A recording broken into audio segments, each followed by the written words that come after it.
الحمدللہ وحدہ والصلاة والسلام علی من لا نبی بعدہ اما بعد فاعوذ باللہ من الشیطان الرجیم بسم اللہ الرحمن الرحیم رضی اللہ عنہم اللہم صلی علی محمد وعلی آل محمد کما صلیت علی ابراہیم وعلی آل ابراہیم انک حمید مجید اللہم بارک علی محمد وعلی آل محمد کما بارکت علی ابراہیم وعلی آل ابراہیم انک حمید مجید۔ گزشتہ سبق میں حضرات صحابہ کرام رضوان اللہ تعالی علیہم اجمعین کے بارے میں ہم نے یہ بات پڑھی تھی کہ اللہ کے نبی صلی اللہ علیہ وسلم کا ہر ایک صحابی مومن ہے، عادل ہے، حجت ہے، محفوظ ہے، معیار حق ہے، تنقید سے بالا تر ہے اور فرداً حجت ہے۔ اور اگر کسی مسئلے پر تمام صحابہ اکٹھے ہو جائیں یعنی اجماع صحابہ، وہ پیغمبر کی ذات کی طرح معصوم ہے۔ یہ بنیادی باتیں آپ لوگوں کے ذہن میں ہوں گی۔ جب پیغمبر کا ہر صحابی عادل ہے، کسی پر تنقید نہیں کی جا سکتی، تو اصولی طور پر پیغمبر کے کسی صحابی کو مطعون نہیں کیا جا سکتا۔ لیکن گستاخان صحابہ نے چند ایسی دلیلیں ذکر کی ہیں جن کا علمی جواب دینا اہل علم کی ذمہ داری ہے۔ اسی اصول کے پیش نظر کہ حضرات صحابہ کرام عادل ہیں، حجت ہیں، تنقید سے بالا تر ہیں، معیار حق ہیں، ان پر تنقید ہو تو نہیں سکتی۔ جو لوگ کرتے ہیں غلط کرتے ہیں، لیکن تنقید کرنے والے جب اپنی تنقید میں کوئی دلیل پیش کر دیں تو اہل حق کی ذمہ داری بنتی ہے کہ اس تنقید کا جواب اگر وہ دلیل کی بنیاد پر ہو تو اس کا جواب بھی دلیل کی بنیاد پر دینا چاہیے۔ صحابہ کرام رضی اللہ تعالی عنہم اجمعین کے بارے میں گستاخان صحابہ، بالخصوص روافض، اہل تشیع ایک روایت پیش کرتے ہیں اور اس روایت کا معنی اس قدر بگاڑ کر پیش کرتے ہیں، اس قدر بگاڑ کر پیش کرتے ہیں کہ جس سے سننے والوں پر ایک عجیب سی کیفیت طاری ہو جاتی ہے۔ وہ روایت کون سی ہے، کیسا معنی بیان کرتے ہیں، وہ آج کے سبق کا موضوع ہے۔ اسے اصطلاح میں، عرف عام میں حدیث کرتاس کہا جاتا ہے۔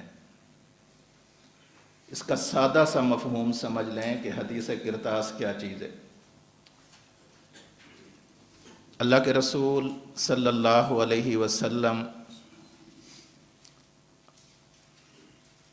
اپنے آخری دنوں کے اندر بیمار ہوئے، بہت سخت بیمار ہوئے، بیماری کا غلبہ تھا آپ پر، شدت تھی۔ یوں محسوس ہوتا تھا کہ شاید آپ چند گھڑیوں کے مہمان ہیں۔ آپ صلی اللہ علیہ وسلم یہ دنیا چھوڑ دیں گے، آخری وقت قریب نظر آ رہا تھا، اور یہ جمعرات کا دن تھا۔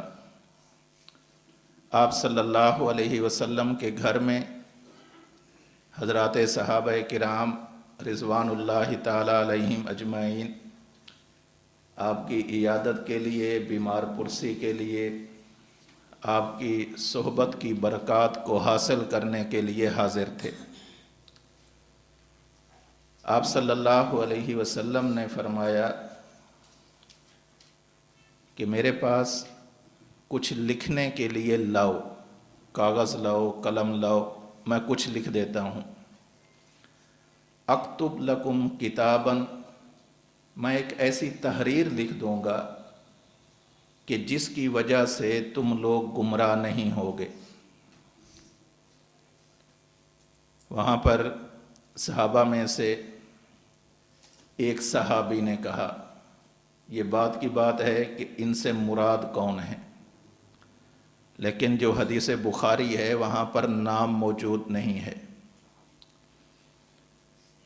تو ایک صحابی نے عرض کی کہ کیا اللہ کے رسول صلی اللہ علیہ وسلم کا یہ فرمانا کہ میں یہ چھوڑ کر جا رہا ہوں، لن تضلوا بعدہ ابدا، میں تمہیں ایک ایسی تحریر لکھ دوں گا کہ جس تحریر کے بعد تم گمراہ نہیں ہوگے۔ اس سے مفہوم یہ ہوتا ہے کہ اللہ کے رسول صلی اللہ علیہ وسلم یہ دنیا چھوڑ کر جانا چاہتے ہیں۔ احجرا، کیا دنیا چھوڑنا چاہتے ہیں؟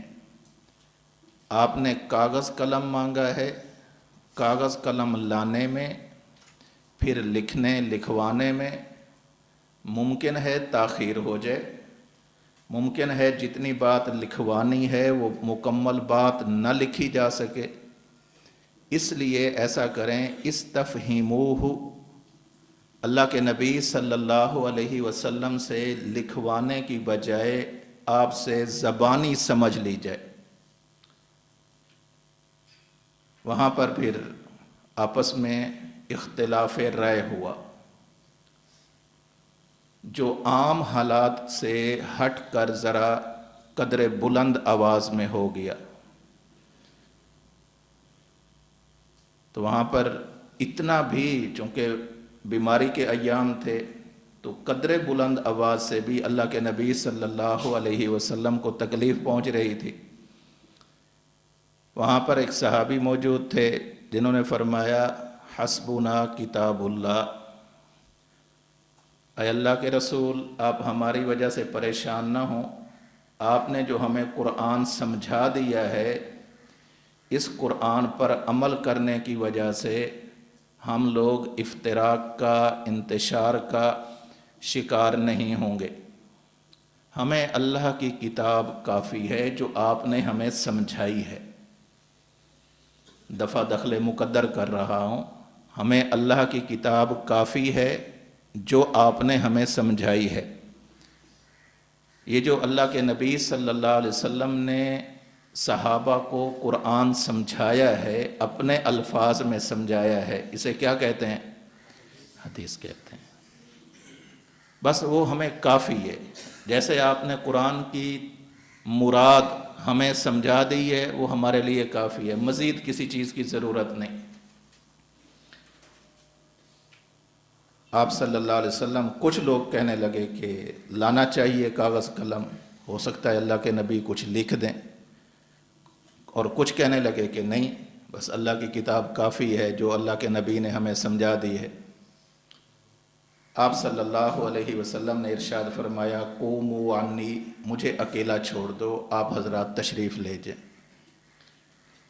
یہ جو اختلاف رائے ہوا ہے کہ اللہ کے نبی کو کاغذ قلم دینا ہے یا نہیں دینا، اس اختلاف رائے میں جو کچھ آوازیں بلند ہوئی ہیں، عام معمول سے ہٹ کر تھیں، بیماری کی وجہ سے آپ صلی اللہ علیہ وسلم کی طبیعت پر ذرا گراں گزری، تو آپ نے فرمایا، قوموا عنی، میرے صحابہ تم تشریف لے جاؤ۔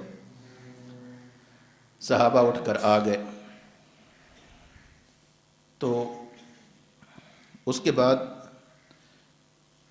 دوبارہ چند صحابہ حاضر ہوئے، کہا کہ یا رسول اللہ آپ کچھ فرمانا چاہتے ہیں، لکھوانا چاہتے ہیں، کچھ ہے تو ہمیں آپ فرمائیں۔ آپ صلی اللہ علیہ وسلم نے فرمایا دعونی فالذی انا فیہ خیر مما تدعونی الیہ۔ پہلے میں نے ارادہ کر لیا تھا کچھ لکھوانے کا، پھر وہ میں نے ارادہ ترک کر دیا۔ یہ جو میں اپنے ارادے کو ترک کر کے بیٹھا ہوں، اس حالت میں بیٹھا ہوں، میں نے لکھنے کا لکھوانے کا ارادہ ترک کر دیا ہے، میری یہ والی حالت اس سے بہتر ہے جس کی طرف تم مجھے بلا رہے ہو۔ تم مجھے اب کہہ رہے ہو کہ میں لکھوا دوں، اور میری حالت یہ ہے کہ میں لکھنے کا ارادہ ترک کر کے بیٹھا ہوں، مجھے اسی حالت کے اندر راحت ہے، چین ہے، میں اب نہیں لکھتا، نہیں لکھواتا۔ ہاں اتنی بات ضرور ہے کہ اللہ کے رسول صلی اللہ علیہ وسلم نے اس موقع پر پھر 3 نصیحتیں کی، وصیتیں کی۔ سب سے پہلے آپ نے فرمایا اخرج المشرکین من جزیرۃ العرب، بعض روایات میں اخرج الیہود کے الفاظ ہیں، یہودیوں کو یا مشرکین کو جزیرہ عرب سے نکال دو، پہلی بات۔ دوسری وَأَجِيزُ الْوَفْدَ بِنَحْوِ مَا كُنْتُ أُجِيزُهُمْ، جب تک میں تھا میرے پاس دیگر ممالک کے وفود آیا کرتے تھے، ان کے لوگ آیا کرتے تھے، سفارتکاری ہوتی تھی، لوگ اپنے ملکوں کے وفد بھیجتے، سفیر بھیجتے، میں ان کے ساتھ حسن سلوک کرتا تھا۔ میں جا رہا ہوں، تمہارا تعلق پوری دنیا کے لوگوں کے ساتھ ہوگا، لوگ آئیں گے، خیال کرنا، ان سے حسن سلوک کرنا۔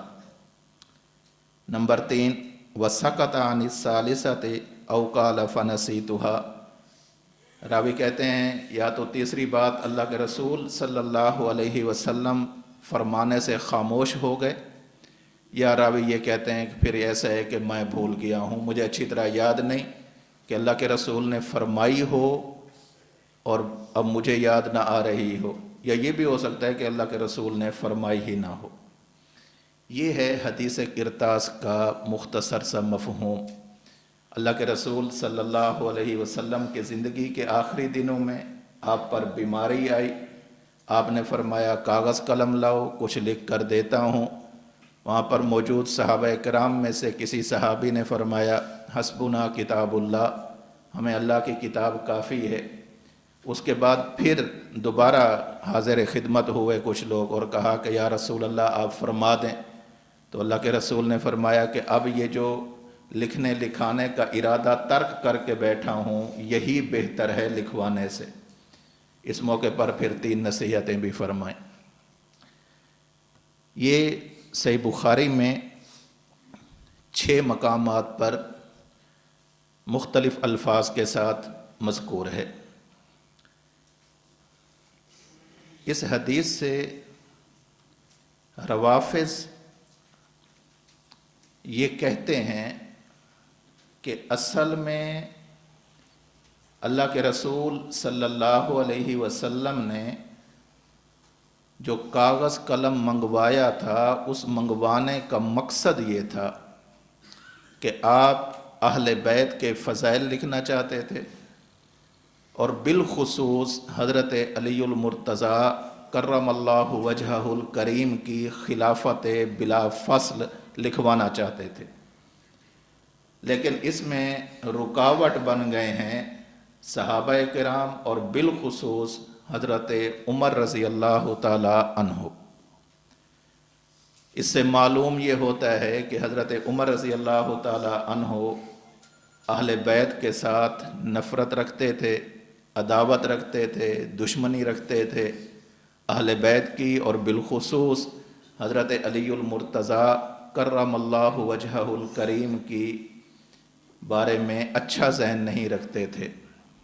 اگر کاغذ قلم دے دیا جاتا تو اللہ کے رسول اس موقع پر حضرت علی رضی اللہ تعالی عنہ کی خلافت بلا فصل لکھ دیتے۔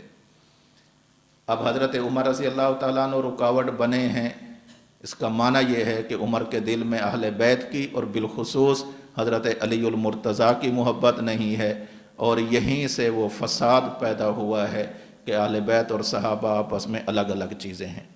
یہ اعتراض کا حاصل ہے جو روافض صحیح بخاری کی اس حدیث پر کرتے ہیں، حدیث کرتاس پر کرتے ہیں۔ اب اس کا جواب سمجھیں، اور اس جواب کے کئی پہلو ہیں، ہر پہلو سے اس کو دیکھنا ہے کہ آیا واقعتاً یہ اعتراض درست بھی ہے کہ نہیں ہے۔ سب سے بنیادی بات یہ ذہن میں رکھیں کہ اللہ کے رسول صلی اللہ علیہ وسلم کی جو ذمہ داری ہے، اللہ رب العزت نے قرآن کریم میں اس کو ذکر فرمایا، یا ایھا الرسول بلغ ما انزل الیک من ربک وَإِن لَّمْ تَفْعَلْ فَمَا بَلَّغْتَ رِسَالَتَهُ وَاللَّهُ يَعْصِمُكَ مِنَ النَّاسِ۔ اے میرے رسول، میری طرف سے جو دین آ رہا ہے، جو احکام آ رہے ہیں، جو شریعت آ رہی ہے، جو کچھ آپ پر نازل ہو رہا ہے، آپ اس بارے میں امین ہیں۔ آپ یہی ساری چیزیں، میرا پیغام، میرا حکم اپنی امت کے حوالے کریں۔ بلغ ما انزل الیک من ربک، آپ کے رب کی طرف سے آپ پر جو چیز بھی نازل ہو رہی ہے، اور آپ اہل علم ہیں، جانتے ہیں کہ یہ جو نزول ہے وحی کا، اس کے کئی اسباب تھے۔ ہر مرتبہ حضرت جبریل نہیں آیا کرتے تھے، صحیح بخاری کی ابتدا میں آپ نے اس بات کو پڑھ لیا۔ تو جو چیز بھی اللہ کی طرف سے وحی ہو رہی ہے، یہ ساری چیزیں آپ امت کو پہنچائیں۔ اب حضرت نبی کریم صلی اللہ علیہ وسلم کو ہم اس معاملے میں امین مانتے ہیں، اس معاملے میں کامیاب مانتے ہیں، بلکہ دنیا جہان کے تمام انسانوں سے زیادہ کامیاب ترین انسان مانتے ہیں کہ اللہ رب العزت نے ان کی جو ذمہ داری لگائی تھی، اللہ کے نبی صلی اللہ علیہ وسلم نے اپنی وہ ذمہ داری کما حقہ ادا فرمائی۔ اس کے اندر کسی طرح کی کوئی خیانت نہیں کی، سستی نہیں کی، غفلت کا الیاذ باللہ شکار نہیں ہوئے، بلکہ اللہ کی طرف سے جو حکم تھا، اللہ کے نبی صلی اللہ علیہ وسلم نے وہ حکم، وہ باتیں جو امت کو بتانے والی تھیں، اللہ کے نبی بتلا کر گئے ہیں، کامیاب گئے ہیں، ناکام نہیں گئے۔ یہ ہمارا عقیدہ اور نظریہ ہے کہ اللہ کے نبی جو کچھ ان پر ذمہ داری تھی وہ پوری کر کے گئے ہیں۔ بلغ ما انزل الیک من ربک، آپ ہر وہ چیز پہنچا دیں، ما انزل الیک من ربک، ہر وہ چیز آپ پہنچا دیں جو آپ کے رب کی طرف سے آپ پر نازل ہوئی ہے۔ آگے اللہ فرماتے ہیں وَإِن لَّمْ تَفْعَلْ، یہ قضیہ ہے، قضیہ شرطیہ ہے۔ وَإِن لَّمْ تَفْعَلْ، اگر آپ نے یہ کام نہ کیا، تبلیغ اسلام والا، دین کو پہنچانے والا، اسلام کو پہنچانے والا، احکام شریعت کو بتلانے والا، اگر آپ نے کام نہ کیا، فما بلغت رسالتہ، پھر پیغمبر آپ نے حق تبلیغ نہیں کیا۔ ہم یہ کہتے ہیں، ہمارا عقیدہ ہے، پیغمبر نے جس بات پر اپنی ساری زندگی محنت کی ہے، پیغمبر اس مقصد میں کامیاب گئے ہیں۔ اور اگر روافض کے اس اعتراض کو تسلیم کر لیا جائے کہ اللہ کے نبی لکھوانا چاہتے تھے، حضرت عمر کے منع کرنے، رکاوٹ کی وجہ سے، مزاحمت کی وجہ سے اللہ کے نبی لکھوانا چاہتے تھے، لکھوا نہیں سکے، تو آپ مجھے بتائیں کہ کیا اللہ کے نبی کو کامیاب مانا جا رہا ہے یا ناکام مانا جا رہا ہے؟ ہمارا تو یہ عقیدہ نہیں کہ اللہ کے نبی ناکام گئے ہوں، لیکن روافض جو در حقیقت صحابہ کرام کی آڑ کے اندر پیغمبر آخر الزمان کے ساتھ اپنی دشمنی پورا کرنا چاہ رہے ہیں، ان کا نظریہ یہ ہے کہ پیغمبر کامیاب نہیں گئے، ایسی جماعت بھی نہیں بنا سکے کہ آخر وقت کے اندر انہیں کہا وہ کاغذ قلم لے آؤ، وہ بھی نہیں لے کر آئے۔ تو کوئی کامیاب لیڈر، کامیاب سربراہ ایسا ہوتا ہے کہ 23 سال وہ محنت کرے، جماعت تیار کرے، آخر میں کاغذ قلم مانگے اور اسے نہ دیا جائے۔ اس کا معنی یہ کہ پیغمبر نے افراد سازی کے حوالے سے جو محنت کی تھی وہ محنت کامل طور پر پوری نہیں ہوئی تھی، اور اللہ کے نبی صلی اللہ علیہ وسلم اس حوالے سے الیاذ باللہ کامیاب نہیں گئے۔ ایک تو اس کا یہ پہلو ہے، یہ اس کا ایک ایمانی پہلو ہے۔ ہمارا ایمان ہے اللہ کے نبی کامیاب، روافض کی بات کا مقصد یہ بنتا ہے کہ اللہ کے نبی صلی اللہ علیہ وسلم کامیاب نہیں گئے۔ دوسری بات یہ کہ اللہ کے رسول صلی اللہ علیہ وسلم اظہار حق کے حوالے سے، حق بات کو ظاہر کرنے کے حوالے سے من جانب اللہ مبعوث تھے۔ اللہ رب العزت نے آپ کی ذمہ داری لگائی تھی کہ آپ اظہار حق فرمائیں، حق بات کو بالکل ظاہر فرمائیں، واضح فرمائیں۔ اور اس معاملے میں اللہ کے رسول صلی اللہ علیہ وسلم نے جرت سے کام لیا ہے، عزیمت سے کام لیا ہے، استقامت سے کام لیا ہے، حکمت سے کام لیا ہے، بصیرت سے کام لیا ہے، دور اندیشی سے کام لیا ہے، فراست سے کام لیا ہے۔ جہاں جس موقع پر جس چیز کی ضرورت تھی اللہ کے نبی صلی اللہ علیہ وسلم نے ہر اس موقع پر اس چیز کی رعایت فرمائی ہے۔ جہاں ضرورت تھی شجاعت کی، اللہ کے رسول صلی اللہ علیہ وسلم نے شجاعت اختیار فرمائی۔ جہاں ضرورت تھی شجاعت کے ساتھ ساتھ حکمت اور بصیرت کی، اللہ کے رسول صلی اللہ علیہ وسلم نے وہاں پر حکمت اور بصیرت اختیار فرمائی۔ میں سیرت کے ان تمام پہلو کا احاطہ نہ کر سکتا ہوں، نہ وقت ہے۔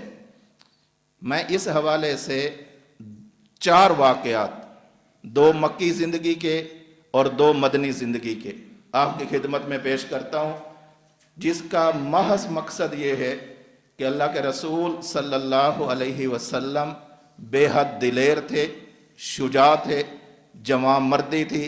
اللہ کے رسول صلی اللہ علیہ وسلم بے خوف انسان تھے، صرف اللہ کا خوف دل میں تھا، کسی انسان کا خوف آپ کے دل میں نہیں تھا۔ آپ صلی اللہ علیہ وسلم نے مکہ مکرمہ میں جب تبلیغ فرمائی تو اس وقت آپ کے حاسدین، آپ کے دشمن اور بھی تھے، آپ کے اپنے قبیلے والے بھی تھے۔ بہت دشمنیاں ہوئیں، آپ کو بے حد ستایا گیا، مصائب میں مبتلا کیا گیا، تکالیف سے دوچار کیا گیا، بہت ستایا گیا۔ لیکن آپ صلی اللہ علیہ وسلم کسی بھی بات کی پرواہ کیے بغیر مسلسل اللہ کی طرف سے جو احکام شریعت کی تبلیغ اور فریضہ رسالت کی ادائیگی کا معاملہ تھا، اللہ کے رسول صلی اللہ علیہ وسلم مسلسل اسے ادا فرماتے رہے، اس سے پیچھے نہیں ہٹے۔ سیرت کی کتابوں میں ایسے ایسے واقعات ملتے ہیں کہ انسان کی روح کانپ جاتی ہے کہ اللہ کے رسول صلی اللہ علیہ وسلم کے ساتھ وہ کچھ کیا گیا جو کسی عام انسان کے بس میں بھی نہیں ہوتا۔ بہت زیادہ تکالیف دی گئیں، بہت زیادہ ستایا گیا، اور ایک مرتبہ ظلم سے بات اوپر جاتے جاتے ایسا وقت بھی آیا کہ اللہ کے رسول صلی اللہ علیہ وسلم کی جان لینے کی، قتل کرنے کے منصوبے باندھے گئے۔ مشرکین کا ایک وفد خواجہ ابو طالب کے پاس آیا، اللہ کے رسول صلی اللہ علیہ وسلم کے چچا، ان کے پاس آیا۔ ایک مرتبہ آیا، دوسری مرتبہ آیا، تیسری مرتبہ آیا، 3 مرتبہ مشرکین کے وفد خواجہ ابو طالب کے پاس وفد کی صورت میں آئے ہیں۔ جب یہ وفد دوسری مرتبہ آیا،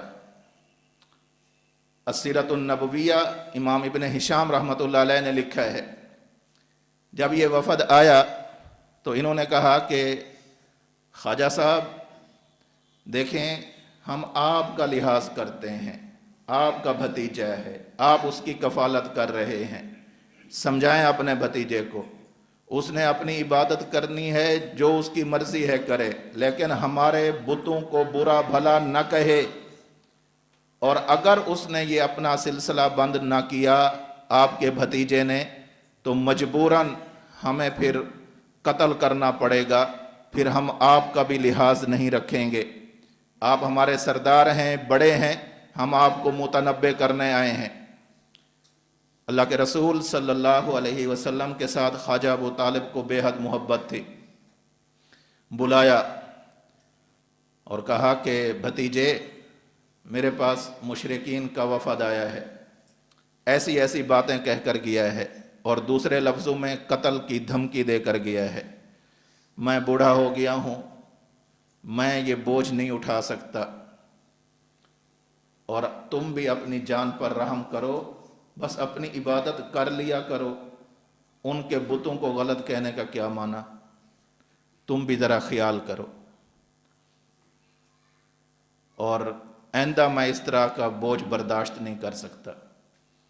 جب یہ بات کی، اللہ کے رسول صلی اللہ علیہ وسلم کی آنکھوں سے آنسو چھلک پڑے۔ آپ نے فرمایا کہ چچا، آپ نے کافی عرصہ تک میری ذمہ داری اٹھائی ہے، اگر آپ میری ذمہ داری سے دستبردار ہونا چاہتے ہیں تو ہو جائیں۔ لو وضع الشمس فی یمینی والقمر فی یساری، اگر یہ مشرکین آسمان کا سورج لا کر میرے دائیں ہاتھ پر رکھ دیں، آسمان کا چاند اتار کر میرے بائیں ہاتھ پر رکھ دیں، اور پھر یہ کہیں کہ میں فریضہ رسالت کی ادائیگی سے پیچھے ہٹ جاؤں، ما ترکتہ، مجھ سے یہ نہیں ہوگا۔ اللہ رب العزت نے میری جو ذمہ داری لگائی ہے، میں اپنی وہ ذمہ داری پوری کرتا رہوں گا، کچھ بھی ہو جائے میں مشرکین کے ان دھونس دھمکیوں کے اندر آنے والا نہیں ہوں، میں ان کے ڈراوے میں آنے والا انسان نہیں ہوں، میں اللہ کا نبی اور رسول ہوں، اللہ کی طرف سے بات کہتا ہوں، اس راستے میں اگر میری جان بھی چلی جائے تو مجھے اپنی جان کی پرواہ نہیں، لیکن اپنے اس فریضہ رسالت کی ادائیگی کے اندر میں کسی طرح کی کمی اور کوتاہی نہیں کر سکتا۔ یہ پہلا واقعہ، ویسے تو بے شمار واقعات ہیں۔ دوسرا واقعہ، جب نبوت کا 6واں سال تھا، اس وقت حضرت عمر رضی اللہ تعالی عنہ قبول اسلام کے لیے حاضر ہو رہے تھے۔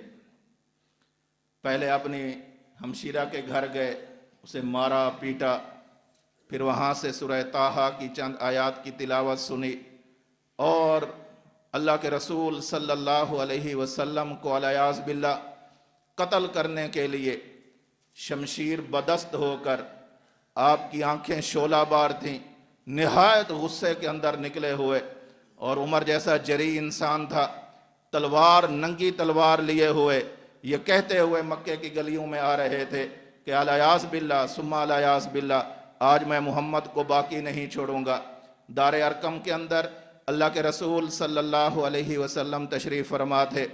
صحابہ کرام میں سے بعض صحابہ نے دیکھا کہ عمر ہے اور ہاتھ میں تلوار لیے ہوئے آ رہا ہے، اور ایسی باتیں بھی مشہور ہو چکی ہیں کہ عمر کہتا ہے کہ میں محمد صلی اللہ علیہ وسلم کو الیاذ باللہ قتل کر دوں گا۔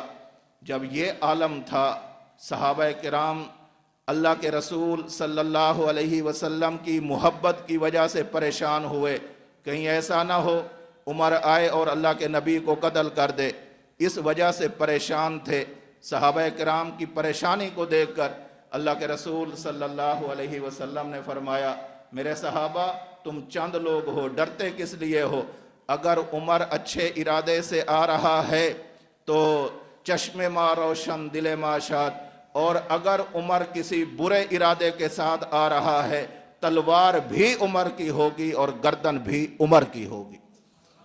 ایسا نہیں ہوگا کہ وہ آئے اور مجھے مار کر چلا جائے، میں عمر سے زیادہ جری انسان ہوں، عمر سے زیادہ اللہ نے مجھے طاقت عطا فرمائی ہے، عمر سے زیادہ اللہ نے مجھے ہیبت عطا فرمائی ہے، عمر کے بس کا روگ نہیں کہ مجھ محمد کو آ کر قتل کر دے۔ یہ بے خوفی کی علامت ہے، یہ جواں مردی کی علامت ہے، یہ شجاعت کی علامت ہے۔ اور یہ والا معاملہ مکہ میں بھی ہے اور یہی معاملہ مدینہ میں بھی ہے۔ اللہ کے رسول صلی اللہ علیہ وسلم کی مدنی زندگی کا ایک ایک دن اس بات پر گواہ ہے۔ مکے میں ظلم سہنے کے باوجود اللہ کے رسول صلی اللہ علیہ وسلم کسی کے خوف سے متاثر نہیں ہوئے، اور یہاں مدینے میں آ کر آپ کو اقتدار ملنا شروع ہو گیا، مدینے میں آ کر آپ کو قوت حاصل ہونا شروع ہو گئی، اب تلوار اٹھانے کی اجازت بھی مل گئی تھی۔ اللہ کے رسول صلی اللہ علیہ وسلم مدینے میں آئے ہیں، اور مدینہ میں رہ کر بھی اللہ کے رسول صلی اللہ علیہ وسلم کی قوت، طاقت، عزت، عظمت، حشمت ہر چیز کے اندر اضافہ ہوا ہے۔ اللہ کے نبی صلی اللہ علیہ وسلم کے دل مبارک میں ایک لمحے بھر کے لیے بھی کسی غیر اللہ کا خوف نہیں آیا۔ ایک مرتبہ حضرت انس رضی اللہ تعالیٰ عنہ سے روایت ہے، مدینہ کے اندر ایک آواز لگی رات کے وقت کہ فلاں پہاڑی کی جانب سے ایک خوفناک آواز ہے۔ ابھی اہل مدینہ اکٹھے ہو رہے تھے کہ جاتے ہیں اور جا کر دیکھتے ہیں۔ یہ ابھی تیار ہو رہے تھے اور جہاں سے آواز آئی تھی ایک خوفناک قسم کی آواز، اس جانب کو ابھی چل رہے تھے۔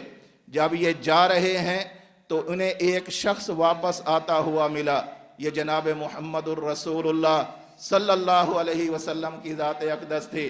اللہ کے رسول صلی اللہ علیہ وسلم کی حالت کیا تھی؟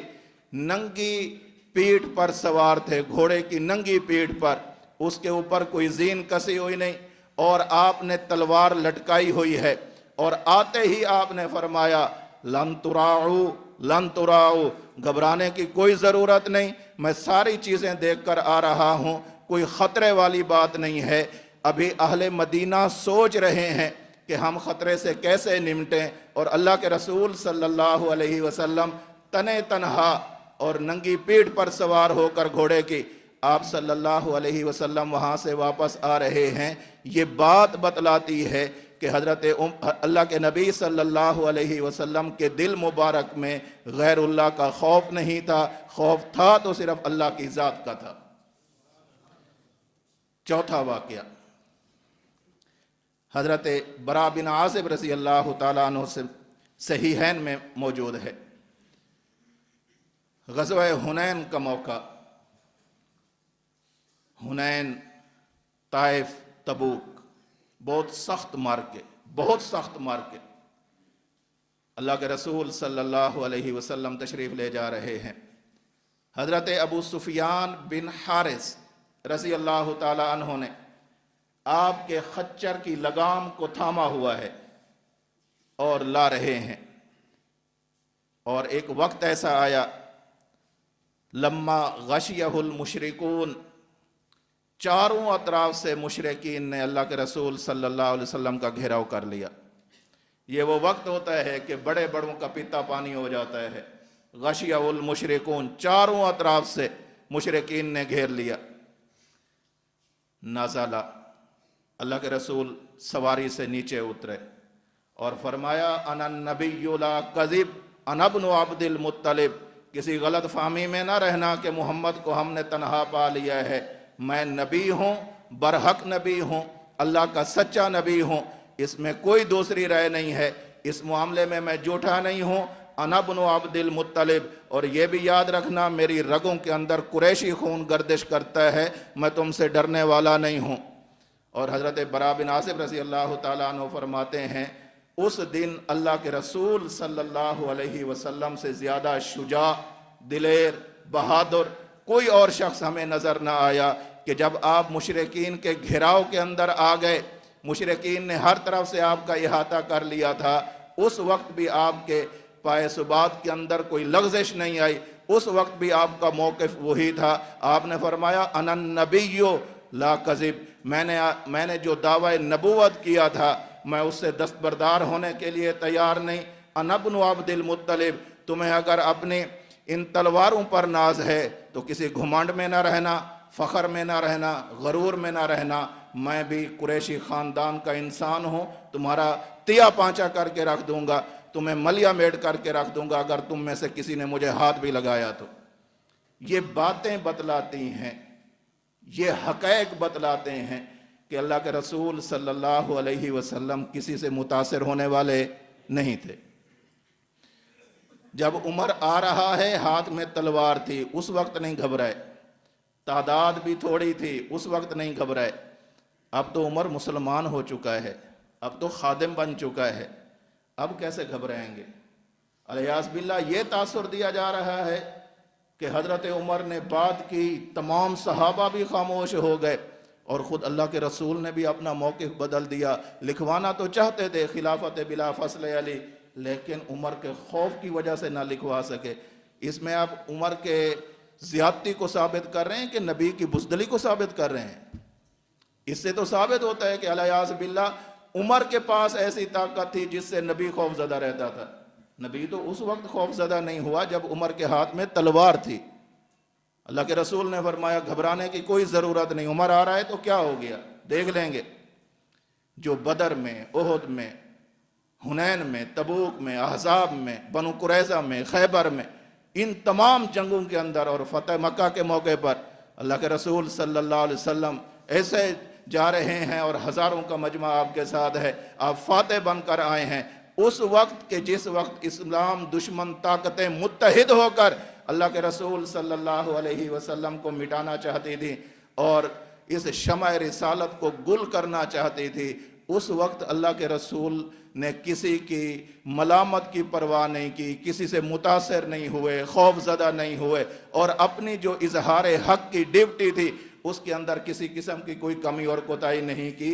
اب تو کوئی ایسا معاملہ ہی نہیں تھا، گھر میں بیٹھے ہوئے ہیں، صحابہ بھی ساتھ بیٹھے ہوئے ہیں۔ اللہ کے رسول نے فرمایا میرا دل چاہتا ہے لکھوں۔ اللہ کے حضرت عمر رضی اللہ تعالیٰ عنہ فرمانے لگے یا رسول اللہ آپ لکھنے کی زحمت کیوں کرتے ہیں؟ ہمیں جو آپ نے قرآن سمجھا دیا ہے نا وہ ہمیں کافی ہے، آپ زحمت نہ فرمائیں۔ اس کو میں سمجھانے کے لیے عرض کرتا ہوں۔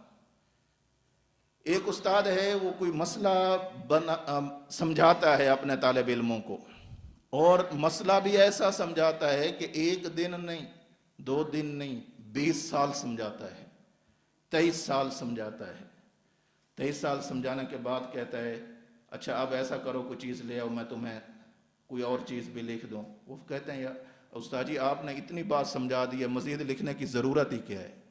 حضرت عمر رضی اللہ تعالیٰ عنہ نے فرمایا اللہ کے رسول آپ نے ہمیں 23 سال ایک بات سمجھا دی ہے، اب مزید لکھنے کی ضرورت ہی کیا ہے؟ آپ نے وہی بات بتانی ہے، ما ینطق عن الہوی ان هو الا وحی یوحی یا ایھا الرسول بلغ ما انزل الیک من ربک۔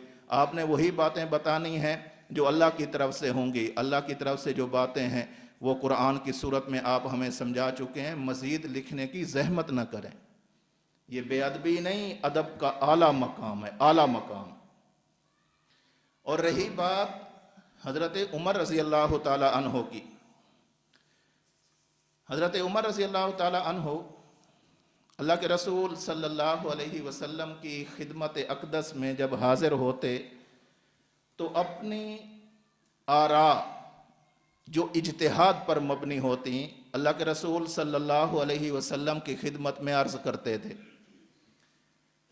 اور کئی واقعات ملتے ہیں کہ حضرت عمر رضی اللہ تعالیٰ عنہ نے رائے دی، کبھی اللہ کے رسول صلی اللہ علیہ وسلم نے حضرت عمر کی رائے کے خلاف فیصلہ کر دیا۔ غزوہ بدر کے موقع پر قیدیوں کے بارے میں جو معاملہ تھا کہ انہیں قتل کیا جائے یا فدیہ لیا جائے، حضرت عمر رضی اللہ تعالیٰ عنہ کی رائے کیا تھی؟ قتل کر دیا جائے۔ اللہ کے رسول نے قتل کیے تھے یا فدیہ لیا تھا؟ حضرت عمر کی رائے تھی کہ نہیں تھی؟ اللہ کے رسول اس رائے کے دباؤ میں آئے ہیں؟ نہیں، پرواہ نہیں کی۔ کبھی ایسا ہوتا کہ حضرت عمر رضی اللہ تعالیٰ عنہ آ کر کوئی رائے دیتے، اللہ کے رسول فرماتے کہ مجھے ابھی اس کا حکم نہیں ملا۔ حضرت عمر حاضر ہوئے، یا رسول اللہ صلی اللہ علیہ وسلم، شراب کو حرام قرار دیا جانا چاہیے، اس کی وجہ سے بہت مسائل ہیں۔ اللہ کے رسول نے فرمایا، عمر ابھی مجھے اللہ کی طرف سے اس کا حکم نہیں ملا۔ کبھی ایسا ہوتا تھا کہ اللہ کے رسول صلی اللہ علیہ وسلم کی خدمت میں حضرت عمر رضی اللہ تعالیٰ عنہ تشریف لائے، آ کر عرض کی، یا رسول اللہ، یہ جو مسلمانوں کی عورتیں ہیں نا، بالخصوص آپ کی جو ازواج ہیں، انہیں پردہ کرنا چاہیے، یہ بغیر پردے کے کیوں آتی ہیں؟ عمر کی غیرت گوارا نہیں کرتی۔ اللہ کے رسول نے فرمایا، عمر ابھی اس کا حکم نازل نہیں ہوا، جب حکم نازل نہیں ہوا، میں تو شریعت سمجھانے والا ہوں، بتانے والا ہوں، جو اللہ کا حکم ہوگا وہی بتاؤں گا، اپنی طرف سے تو نہیں بنا سکتا۔ اور کبھی ایسا بھی ہوتا کہ حضرت عمر رضی اللہ تعالی عنہ اللہ کے رسول کی خدمت میں حاضر ہوتے اور کسی مسئلے کے بارے میں اصرار کرتے اپنی رائے پر، لیکن اللہ کے رسول صلی اللہ علیہ وسلم اس اصرار کے باوجود بھی حضرت عمر رضی اللہ تعالیٰ عنہ کی بات کو نہیں مانتے تھے، کسی دباؤ کا شکار نہیں تھے۔ رئیس المنافقین کا جنازہ سامنے رکھا ہوا ہے، صفیں بند چکی ہیں، اللہ کے رسول جنازہ پڑھانے کے لیے آگے آ گئے ہیں، حضرت عمر رضی اللہ تعالیٰ عنہ صفوں کو چیرتے ہوئے اللہ کے نبی کے سامنے کھڑے ہو گئے، یا رسول اللہ، اس کا جنازہ نہ پڑھیں۔ کہا کہ عمر کیوں نہ پڑھاؤں، ہو سکتا ہے میری دعائے مغفرت کی وجہ سے اللہ اس کی بخشش کر دے۔ بار بار اصرار کیا حضرت عمر رضی اللہ تعالیٰ عنہ نے، لیکن بار بار اصرار کے باوجود بھی اللہ کے رسول صلی اللہ علیہ وسلم نے حضرت عمر کی رائے کو نہیں لیا۔ یہ کہاں دباؤ میں آنے والے تھے؟ ہاں، ایسا ضرور ہوا ہے کہ جہاں پر حضرت عمر رضی اللہ تعالیٰ عنہ کو سمجھانے کی نوبت آئی، اللہ کے رسول نے انہیں سمجھایا بھی ہے۔ کیسے سمجھایا؟ فتح مکہ کا موقع ہے، حضرت حاطب بن ابی بلتع رضی اللہ تعالیٰ عنہ، انہوں نے ایک خط لکھا، ایک مشرکہ عورت آئی ہوئی تھی، خط لکھا، کہا کہ وہاں پر یہ مشرکین کو دے دینا۔ خفیہ طور پر خط لکھا گیا، خط اللہ کے نبی کو وحی آ گئی کہ خط ہے۔ اللہ کے رسول نے حضرت علی رضی اللہ تعالیٰ عنہ اور آپ کے ساتھ ایک اور صحابی، کہا کہ روضہ خاخ پر تمہیں ایک خاتون ملے گی، اس کے پاس حاطب بن ابی بلتع کا لکھا ہوا ایک خط ہے، وہ خط لے کر واپس آؤ۔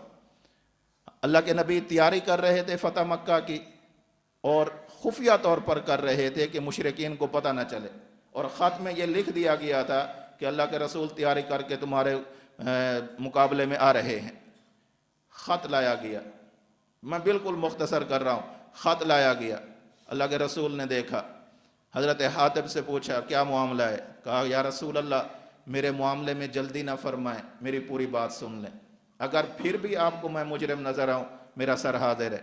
اصل معاملہ یہ ہے کہ جہاں پر جتنے مہاجرین مدینہ میں موجود ہیں، ان کے آباء و اجداد، ان کے رشتہ دار، قریبی تعلق والے، وہ وہاں پر موجود ہیں، اور میں بیسیکلی میں مکہ کا رہنے والا نہیں ہوں، میں یمن کا رہنے والا ہوں، میرے صرف وہاں بیوی اور بچے ہیں، میرے خاندان کے اور لوگ موجود نہیں۔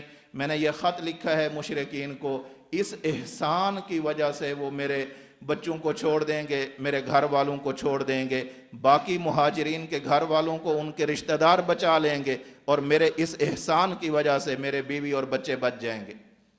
حضرت عمر رضی اللہ تعالیٰ عنہ حاضر ہوئے، یا رسول اللہ صلی اللہ علیہ وسلم، اجازت دیجئے میں اس کی گردن اڑاتا ہوں، حاطب بن ابی بلتع کی۔ اللہ کے نبی خاموش ہو گئے، حضرت عمر سے رہا نہ گیا، دوبارہ حاضر خدمت ہوئے، یا رسول اللہ اجازت دیجئے میں حاطب کی گردن اڑا دیتا ہوں۔ اللہ کے رسول نے فرمایا، عمر کیا ہو گیا ہے؟ حاطب بدری صحابی ہے، یہ وہ لوگ ہیں کہ جن کے بارے میں اللہ رب العزت نے فرمایا ہے کہ میں نے ان کے دلوں کے اندر جھانک کر دیکھ لیا ہے، ان کے دلوں کے اندر ایمان ہے، اور اللہ رب العزت نے ان کی مغفرت کر دی ہے۔ جن کی مغفرت اللہ نے کر دی ہو، میں اور آپ کون ہوتے ہیں کہ اس کی ہم انتقام لیتے پھریں؟ تو میں عرض کر رہا تھا کہ حضرت عمر کے کوئی پہلا واقعہ نہیں، آپ کی زندگی میں متعدد ایسے واقعات پیش آئے کہ حضرت عمر رضی اللہ تعالیٰ عنہ اللہ کے نبی کی خدمت میں حاضر ہوتے، اپنے اجتہاد کی بنیاد پر اللہ کے رسول صلی اللہ علیہ وسلم کی خدمت میں کوئی نہ کوئی اپنی مجتہدانہ رائے پیش کرتے، کبھی اللہ کے رسول مان لیتے، کبھی اللہ کے رسول نہ مانتے، لیکن ماننے اور نہ ماننے دونوں کے اندر دباؤ کا شکار نہیں ہوتے تھے۔ جہاں مانا ہے وہ اس لیے کہ اس حضرت عمر رضی اللہ تعالیٰ عنہ کی رائے کی موافقت اللہ کا قرآن اور اللہ کی کتاب کر رہی ہے، اس وجہ سے بھی مان لیا ہے، اور جہاں نہیں مانا وہ بھی کسی نفرت کی وجہ سے نہیں بلکہ اپنے خود مختار ہونے کی وجہ سے نہیں مانا۔ تو ماننے میں بھی دباؤ نہیں ہے، نہ ماننے میں نفرت نہیں ہے۔ یہ کیا بات تھی کہ پوری زندگی حضرت عمر رضی اللہ تعالیٰ عنہ کی جتنی آراء آتی رہیں، اللہ کے رسول صلی اللہ علیہ وسلم کبھی قبول فرما لیتے، کبھی اصلاح فرما دیتے، کبھی اس پر عمل نہیں کرتے، کبھی اس کے مخالف پر عمل کرتے ہیں۔ اللہ کے رسول صلی اللہ علیہ وسلم ساری زندگی تو عمر کے دباؤ میں نہ آئے ہوں، اور آخری دنوں کے اندر عمر نے اتنی سی بات کی ہو، حسبنا کتاب اللہ، اور یہ بات بھی عمر نے اپنے طور پر نہیں کی۔ قرآن کریم کہتا ہے اولم یکفہم انا انزلنا علیک الکتاب، کیا ان لوگوں کو اللہ کی طرف سے نازل ہونے والی کتاب کافی نہیں؟ العبرۃ لعموم اللفظ لا لخصوص السبب۔ حضرت عمر رضی اللہ تعالیٰ عنہ جانتے تھے کہ ان الفاظ کے اندر عموم کا اعتبار کیا جاتا ہے، اور آپ نے فرمایا کہ یا رسول اللہ حسبنا کتاب اللہ۔ قرآن بھی کہہ رہا ہے اولم یکفہم انا انزلنا علیک الکتاب، کیا انہیں قرآن کافی نہیں، کتاب اللہ کافی نہیں ہے؟ اور حضرت عمر بھی کیا فرما رہے ہیں؟ حسبنا کتاب اللہ، ہمیں اللہ کی کتاب کافی ہے۔ اللہ کی کتاب کافی ہے یہ والی بات بھی عمر کی اپنی نہیں ہے۔ ہاں فرق کیا ہے؟ الفاظ حضرت عمر کے ہیں، لیکن یہ معنی اللہ کے قرآن میں ثابت ہے۔ اولم یکفہم انا انزلنا علیک الکتاب، کیا ان لوگوں کو یہ بات کافی نہیں کہ اللہ کی کتاب آپ پر نازل کر دی گئی ہے؟ اور یہی بات تو حضرت عمر نے کی ہے کہ ہمیں اللہ کی کتاب کافی ہے۔ جرم کون سا ہے حضرت عمر کا؟ کوئی جرم نہیں۔ حضرت عمر نے جو بات کی ہے اپنے اجتہاد کی بنیاد پر کی ہے، اور عجیب بات یہ ہے کہ حضرت عمر رضی اللہ تعالیٰ عنہ کا اجتہاد ایسا تھا کہ آپ اپنے اجتہاد سے کئی باتیں ارشاد فرماتے، اللہ رب العزت اس کی موافقت میں، اس کی تائید میں اپنا قرآن نازل فرما دیتے۔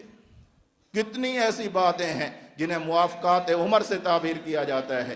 یہی پردے کا مسئلہ تھا۔ حضرت عمر کی رائے تھی، مجتہدانہ رائے تھی کہ پردے کا حکم ہونا چاہیے۔ قرآن کریم نے پردے کا حکم دے کر حضرت عمر رضی اللہ تعالیٰ عنہ کی اس رائے کو قوت بخشی ہے کہ بات عمر ٹھیک کہتا ہے۔ یہی شراب کا مسئلہ تھا، حضرت عمر رضی اللہ تعالیٰ عنہ نے رائے دی ہے تو قرآن نے اس کی تصویب کی ہے، قرآن کریم نے اس کی تائید کی ہے۔ تو ایسی باتیں جو حضرت عمر رضی اللہ تعالیٰ عنہ فرمایا کرتے تھے، اللہ کی طرف سے ان باتوں کی تائید ہو جاتی تھی۔ یہی وجہ تھی کہ اللہ کے نبی صلی اللہ علیہ وسلم نے ارشاد فرمایا ان اللہ جعل الحق علی لسان عمر و قلبہ، کہ یہ عمر ایسا انسان ہے کہ اس کے دل پر بھی، اس کے دماغ پر بھی، اس کی زبان پر بھی ہمیشہ حق ہی جاری ہوتا ہے، بغیر حق کے یہ بات نہیں کرتا۔ یہ جو بھی بات کرتا ہے ایسی باتیں ہوتی ہیں کہ اکثر باتوں کو اللہ کی بارگاہ میں اس کی طرف سے تصویب آ جاتی ہے۔ حضرت عمر رضی اللہ تعالیٰ عنہ کی رائے میں اصابت کا حکم دے دیا جاتا ہے، اللہ کی طرف سے اس رائے کو قبول کر لیا جاتا ہے اور اسی کے مطابق حکم دے دیا جاتا ہے۔ عین ممکن ہے کہ جب اللہ کے رسول صلی اللہ علیہ وسلم نے فرمایا کاغذ قلم لاؤ، اللہ کے رسول صلی اللہ علیہ وسلم واقعتاً کچھ لکھنا چاہتے ہوں، حضرت عمر نے توجہ دلائی حسبنا کتاب اللہ، اور پھر یہی بات اللہ رب العزت نے حضرت عمر کے اس اجتہاد کو اصابت بخشتے ہوئے اپنے نبی کے دل پر بھی نازل کہہ دی کہ جو بات عمر کہہ رہا ہے اس عمر کی بات کو لے لو، اسی کے اندر خیر ہے، لکھنے کی ضرورت نہیں۔ اور اس کا قرینہ صحیح بخاری کے وہی الفاظ ہیں کہ جب دوبارہ یہ لوگ حاضر ہوئے ہیں، یا رسول اللہ صلی اللہ علیہ وسلم ہم دوبارہ حاضر خدمت ہیں، اگر آپ نے کچھ لکھوانا ہے ہمیں فرما دیں۔ اللہ کے رسول نے فرمایا اب ترک کتابت کا جو ارادہ کر کے بیٹھا ہوں، جس کی جانب حضرت عمر نے توجہ دلائی ہے، اور اللہ رب العزت نے میرے دل میں حضرت عمر کے اجتہاد کی تصویب جو القاء کر دی ہے، اس کی بنیاد پر کہتا ہوں کہ میری یہی حالت اس حالت سے بہتر ہے جس حالت کی طرف تم مجھے لانا چاہتے ہو، تم مجھ سے لکھوانا چاہتے ہو۔ عمر کہہ چکا ہے حسبنا کتاب اللہ، اللہ نے اسی بات کو میرے دل میں بھی ڈال دیا ہے، اب یہی حالت بہتر ہے جس کی طرف عمر نے توجہ کرائی ہے۔ یہ حدیث تو مولانا، یہ حدیث تو ایسی ہے حضرت عمر کی منقبت بتلاتی ہے کہ اللہ کے رسول صلی اللہ علیہ وسلم جب تک تھے اس وقت تک حضرت عمر کے مجتہدانہ آراء کو بڑی قدر کی نگاہ سے دیکھتے تھے، اللہ رب العزت کی طرف سے تصویب ہو جاتی، اور اللہ کے رسول صلی اللہ علیہ وسلم کے آخری دن ہیں، ان دنوں کے اندر بھی اللہ کے نبی نے جاتے جاتے بتلا دیا عمر اب بھی باتیں ٹھیک کرتا ہے، پہلے بھی ٹھیک کرتا تھا، اب تمہیں یہ بتلا کر جا رہا ہوں، بعد میں بھی یہ جو باتیں کرے گا خیر اسی کے اندر ہوگی۔ یہ تو حضرت عمر کی رائے کی تصویب ہے، تصویب، مخالفت ہے کہاں پر؟ یہ حدیث تو بتلاتی ہے حضرت عمر رضی اللہ تعالی عنہ کی رائے کو اللہ کی بارگاہ میں قبولیت کا درجہ حاصل ہے، تبھی تو اللہ کے رسول دوبارہ لکھواتے ہی نہیں ہیں۔ جمعرات کو بیمار ہوئے، یہ واقعہ پیش آیا، جمعرات کا دن گزر گیا، جمعہ کا دن آیا، ہفتے کا دن آیا، اتوار کا دن آیا، پیر کا دن آیا، چاشت کے وقت اللہ کے رسول صلی اللہ علیہ وسلم کی وفات ہو رہی ہے، تقریباً 10:30 کا ٹائم ہے، اس وقت اللہ کے رسول کی وفات ہو رہی ہے۔ اگر یہ چیزیں لکھوانا انتہائی ضروری تھا تو پھر بعد میں افاقہ بھی ہوا، اور اللہ کے رسول صلی اللہ علیہ وسلم نے کسی کو بلا کر نہیں کہا، اس دن تو عمر نے نہیں لکھنے دیا، آج لے آؤ تمہیں لکھ دیتا ہوں۔ یہ یہاں تک اس مسئلے کا پہلو ہے کہ یہ جو حضرت عمر رضی اللہ تعالیٰ عنہ نے اگر بات کی بھی ہے تو حضرت عمر رضی اللہ تعالیٰ عنہ کی بات کی وجہ سے اللہ کے رسول دباؤ کا شکار نہیں تھے۔ ہاں اتنی بات ضرور ہے کہ حضرت عمر نے بات کی ہے، اللہ رب العزت نے حضرت عمر کی اسی رائے کا القاء اپنے نبی کے دل میں کر دیا ہے، اور نبی نے فرما دیا ہے۔ اور یہ بھی آپ جانتے ہیں، اہل علم ہیں، کہ اگر نبی کے سامنے کوئی مسلمان کام کرے اور نبی اسے دیکھ کر خاموش ہو جائے، اسے تقریر الرسول کا درجہ حاصل ہوتا ہے، شریعت میں اسے حجت مانا جاتا ہے۔ اللہ کے رسول خاموش ہوئے ایسے کہ آپ کی وفات تک آپ نے دوبارہ لکھنے کا نام نہیں لیا، بلکہ دوبارہ لکھنے کی پیشکش بھی کی گئی ہے، تو اللہ کے رسول نے فرمایا اس کی چندہ ضرورت نہیں ہے۔ تو یہ تو حضرت تقریر الرسول بتلاتی ہے کہ عمر کی بات بالکل برحق تھی اور واقعتاً نہیں لکھنی چاہیے تھی۔ اور یار لوگوں نے کیا کہا کہ جی عمر رکاوٹ بن گئے خلافت بلا فصل علی میں، اور یہ کہتے ہوئے بھی کچھ شرم آنی چاہیے۔ کبھی کہتے ہیں غدیر خم کے موقع پر اللہ کے رسول صلی اللہ علیہ وسلم واپسی تشریف لا رہے ہیں ایک مقام سے، اور وہاں پر صحابہ اکرام جمع ہیں، تو اس موقع پر جشن منائے جاتے ہیں آج کل غدیر خم کے نام سے۔ اس موقع پر اللہ کے نبی صلی اللہ علیہ وسلم نے حضرت علی رضی اللہ تعالیٰ عنہ کی خلافت بلا فصل کا اعلان کر دیا تھا۔ سوال یہ ہے کہ جب حضرت علی کی خلافت بلا فصل کا بقول آپ کے اعلان ہو چکا تھا، بعد میں لکھوانے کی ضرورت کیا تھی؟ اگر یہ کہتے ہیں کہ لکھی ہوئی چیز میں وزن ہوتا ہے، پھر سوال یہ ہے کہ جو اللہ کے رسول کا فرمان سن کر نہیں مانتے، وہ لکھی ہوئی بات کہاں مانیں گے؟ فرما دیا بقول آپ کے غدیر خم کے موقع پر کہ میرے بعد بلا فصل خلیفہ علی ہوگا، بقول آپ کے، سچ جھوٹ چلو بعد میں دیکھ لیتے ہیں، بقول آپ کے غدیر خم کے موقع پر کہہ دیا، تو بعد میں لکھوانے کی ضرورت کیوں کہ یہ لکھی ہوئی بات مان لیں گے؟ جو بابا منکر ہوتا ہے وہ زبانی بات کا بھی منکر ہوتا ہے، لکھی ہوئی بات کا بھی منکر ہوتا ہے، کیا فرق پڑنا تھا اس کا؟ اور انہیں تو یہ بات کہتے ہوئے شرم آنی چاہیے۔ یہ بات منسوب کر رہے ہیں حضرت عمر رضی اللہ تعالی عنہ کی طرف سے حضرت عمر رضی اللہ تعالیٰ عنہ کی طرف، یہ حضرت عمر کا واقعہ ہے ہی نہیں، یہ حضرت عمر کا واقعہ ہی نہیں ہے۔ مسند احمد میں روایت موجود ہے، خود حضرت علی المرتضیٰ کرم اللہ وجہہ الکریم کی روایت موجود ہے کہ حضرت علی رضی اللہ تعالیٰ عنہ فرماتے ہیں، مسند احمد میں روایت موجود ہے، حضرت علی رضی اللہ تعالیٰ عنہ فرماتے ہیں، امرنی النبی صلی اللہ علیہ وسلم، امرنی النبی، امرنی النبی، مجھے اللہ کے نبی نے حکم دیا ہے، کیا ان آتیہ بطبق یکتب فیہ، کہ کوئی ایسی چیز لے آؤں جس پر لکھا جائے، مجھے حکم دیا ہے۔ حضرت عمر کو حکم ہی نہیں ہے۔ اور ویسے آپس میں ہم بیٹھے ہیں، آپ بھی اسی ماحول میں زندگی گزارتے ہیں، اسی سوسائٹی میں آپ بھی رہتے ہیں، ہم بھی رہتے ہیں۔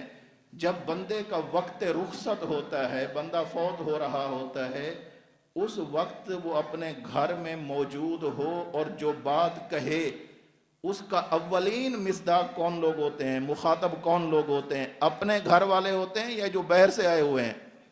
اپنے گھر والے۔ حضرت عمر تو باہر سے آ کر بیٹھے ہیں، علی کا تو اپنا گھر ہے رضی اللہ تعالیٰ عنہ، اور اس مجلس میں حضرت علی موجود بھی ہیں، حضرت عباس موجود ہیں،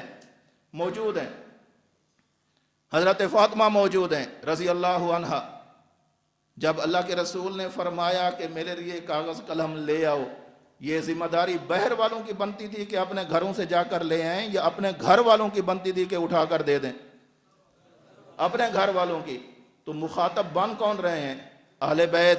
مخاطب بن کون رہے ہیں؟ حضرت علی۔ اور الزام کن پر ہے؟ حضرت عمر پر۔ بابا حضرت عمر 1000 بار بھی کہتے رہے بالفرض کہ حسبنا کتاب اللہ، حضرت علی کا حق بنتا تھا، جاتے اور کاغذ قلم اٹھا کر سامنے رکھ دیتے، لیکن حضرت عمر کو اللہ نے وہ ملکہ عطا فرمایا تھا۔ حضرت عمر رضی اللہ تعالیٰ عنہ کے بارے میں اللہ کے نبی نے ویسے نہیں فرمایا، ان اللہ جعل الحق علی لسان عمر وقلبہ، کہ اس کے دل دماغ پر اللہ بولتا ہے، اس کی زبان پر خدا کی احکامات جاری ہوتے ہیں، ایسے نہیں کہا۔ حضرت عمر نے جو اپنے اجتہاد کی بنیاد پر یہ کہا ہے حسبنا کتاب اللہ، یہ اجتہاد اللہ کی بارگاہ میں ایسا قبول ہوا کہ اسی بات کا القاء اللہ کے نبی کے دل پر بھی کر دیا گیا اور نبی کے علی کے دل پر بھی کر دیا گیا۔ ایسا نہیں ہے، حضرت علی بھی سمجھ گئے کہ عمر نے جو کہا ہے نا حسبنا کتاب اللہ، بالکل ٹھیک کہہ رہا ہے، ابھی جا کر یہ کوئی چیز اٹھا کر لانے کی ضرورت ہے ہی نہیں۔ اور اگر اس چیز کو تسلیم نہ کیا جائے پھر کیا جواب دیا جائے گا؟ حضرت عمر رضی اللہ تعالیٰ عنہ فرما رہے ہیں حسبنا کتاب اللہ، اللہ کے نبی کاغذ قلم مانگ رہے ہیں اور حضرت علی نہیں دے رہے۔ اس کا کیا معنی؟ کہ حضرت علی بھی حضرت عمر کے ساتھ شریک ہیں، حضرت عمر کے ساتھ شریک ہیں۔ جو کام حضرت عمر کر رہے ہیں وہی کام حضرت علی کر رہے ہیں۔ تو ایک پر تو آپ الزام لگائیں اور یہ کہیں کہ انہوں نے اللہ کے رسول کی مخالفت کی ہے، اور جن کو در حقیقت خطاب ہو رہا ہے اور وہ بھی کاغذ قلم نہیں لا رہے، ان سے محبت کا دم بھی بھرتے ہو۔ عجیب لوگ ہو۔ یعنی حضرت علی کو حکم ہے اور واضح الفاظ میں خود حضرت علی کی اپنے الفاظ موجود ہیں، امرنی النبی صلی اللہ علیہ وسلم ان آتیہ بطبق یکتب فیہ، کہ اللہ کے نبی نے مجھے حکم دیا تھا کہ میں کاغذ قلم لے آؤں، لکھنے والی چیز لے آؤں۔ پھر حضرت علی سے پوچھا گیا کہ علی، جب آپ کو اللہ کے رسول نے حکم دیا، اللہ کے نبی نے حکم دیا کہ کوئی چیز لے آؤ، آپ لے کر کیوں نہیں ہے؟ سوال بنتا ہے۔ حضرت علی رضی اللہ تعالیٰ عنہ فرمانے لگے، خشیت ان تفوتنی نفسہ، مجھے یہ اندیشہ ہو گیا، اللہ کے رسول کی طبیعت اس قدر خراب ہے، آپ پر مرض کا اس قدر شدید غلبہ ہے، شدت ہے بیماری کی، مجھے یہ اندیشہ ہوا کہ ذرا بھر کے لیے، لمحے بھر کے لیے اگر میں اس مجلس سے اٹھ کر چلا جاتا ہوں کاغذ قلم لانے کے لیے تو کہیں میری عدم موجودگی میں اللہ کے نبی کی وفات نہ ہو جائے۔ خشیت ان تفوتنی نفسہ، مجھے تو یہ ڈر لگ گیا کہ اللہ کے رسول وفات نہ پا جائیں۔ اور میں نے کہا کہ آخری وقت تک اللہ کے نبی کی صحبت کو نہیں چھوڑنا چاہیے، میرے ہی گھر میں تشریف فرما ہے، میں کیوں اللہ کے رسول کی صحبت کو چھوڑوں؟ اور پھر آگے بڑھ کر کہتے ہیں قلت انی احفظ و اعی، یا رسول اللہ جو بات آپ نے لکھوانی تھی نا، لکھوانے کی زحمت نہ فرمائیں، میں یہاں سے اٹھ کر نہیں جانتا، آپ کی طبیعت اس قدر خراب ہے، میرے دل میں اندیشہ ہے کہ میری عدم موجودگی میں آپ کو کچھ ہو نہ جائے، ہاں جو بات آپ نے لکھوانی ہے وہی بات ہمیں فرما دیں، میں یاد کر لوں گا، آپ مجھے فرما دیں۔ اللہ کے رسول صلی اللہ علیہ وسلم نے فرمایا قال اوصی بالصلاۃ والزکوٰۃ وما ملکت ایمانکم، تین چیزوں کا خیال کرنا، نماز کا خیال کرنا، یہ جانی عبادت ہے، زکوٰۃ کا خیال کرنا بدنی عبادت ہے، ما ملکت ایمانکم، تمہارے محتاط جو غلام ہیں، لونڈیاں ہیں، ماتحت لوگ ہیں، ان کا خیال کرنا۔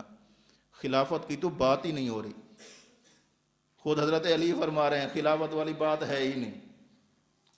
یہ الگ بات ہے کہ بعض روایات سے معلوم ہو جائے، لیکن حضرت علی کی اپنی بات کیا ہے؟ خلافت کی بات ہی نہیں تھی۔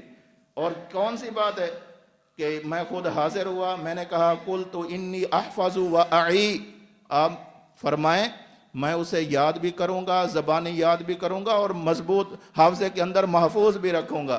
آپ نے کون سی باتیں ارشاد فرمائیں؟ اوصی الصلاۃ والزکوٰۃ وما ملکت ایمانکم، یہ خلافت کی بات ہو رہی ہے۔ یہ تو اس بات کی تلقین ہو رہی ہے کہ پورے دین کا جو خلاصہ ہے اس پر عمل کرتے رہنا، خلافت کی بات ہے ہی نہیں۔ اور یار لوگوں نے خلافت کا مسئلہ گھڑ بھی لیا اور یہ بھی سوچ لیا کہ اللہ کے رسول لکھوانا چاہتے تھے۔ بابا توجہ رکھنا، ہم اللہ کے رسول صلی اللہ علیہ وسلم کو عالم الغیب نہیں مانتے، اور عالم الغیب وہ ہونے والی صفت صرف اللہ تعالیٰ کے لیے مانتے ہیں۔ عالم الغیب ذات کون سی ہے؟